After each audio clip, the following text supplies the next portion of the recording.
Hello, welcome to Storytime with Mr. Highland. I've got another book for you today. This is one of the first books I bought when I was first teaching, not that long ago, but a few years ago. And it's called Iggy Peck, Architect, and it's a real favourite of mine. Okay, here we go. Lovely illustrations in here. Okay. Young Iggy Peck is an architect and has been since he was 2.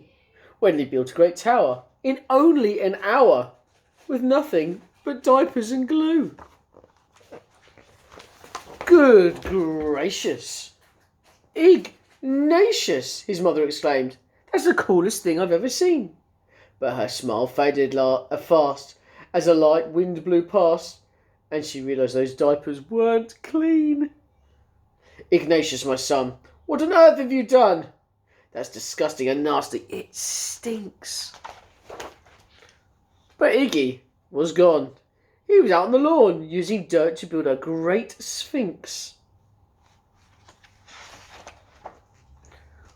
When Iggy was 3, his parents could see his unusual passion would stay. He built churches and chapels from peaches and apples, and temples from modelling clay. At dinner one night, to his father's delight, Iggy got a bright gleam in his eye, and out on the porch built St. Louis' Arch from pancakes and coconut pie.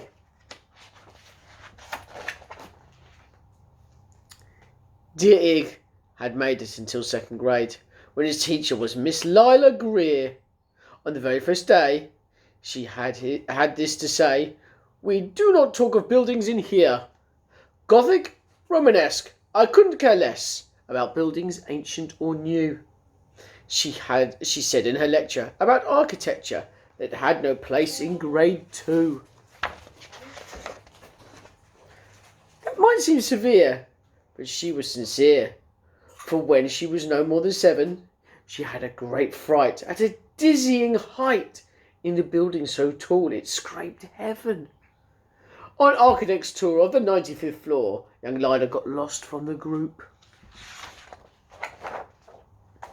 She was found 2 days later, stuck in an elevator, eating cheese with a French circus troupe. After that day, it's quite safe to say, she thought all building lovers were nuts. As a teacher, she taught that, above all, one ought to avoid them. No ifs, ands, or buts.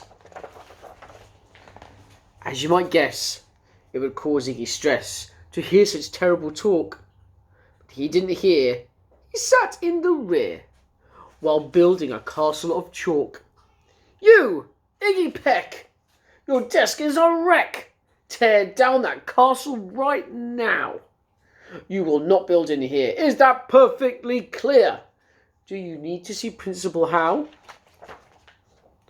No, ma'am," Iggy said. He lowered his head, and his heart sank down to the floor. With no chance to build, his interest was killed. Now 2nd grade was a bore.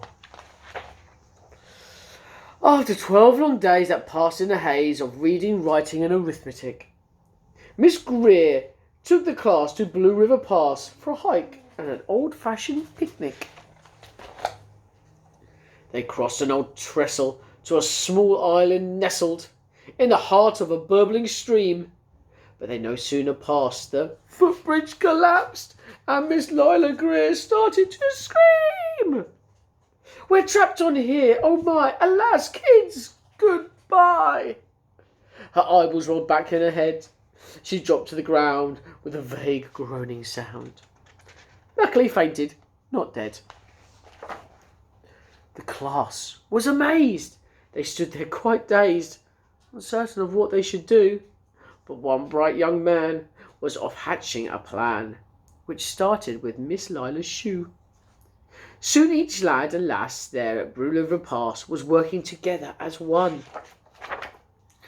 And when she came to, Miss Lila Greer knew that something quite grave had been done. She looked in the air and saw hanging there a structure with cables and braces, and on the far side, beaming with pride, were 17 smiling young faces, boots, tree roots and strings, fruit roll-ups, and things, some of which should not mention, were stretched ridge to ridge in a glorious bridge, dangling from shoestring suspension. It all became clear to Miss Lila Greer as she crossed that bridge over the stream. There are worse things to do when you're in grade 2 than to spend your time building a dream. Now every week, at Blue River Creek Elementary School in 2nd grade, all the school kids can hear, along with Miss Greer, how the world's greatest buildings were made.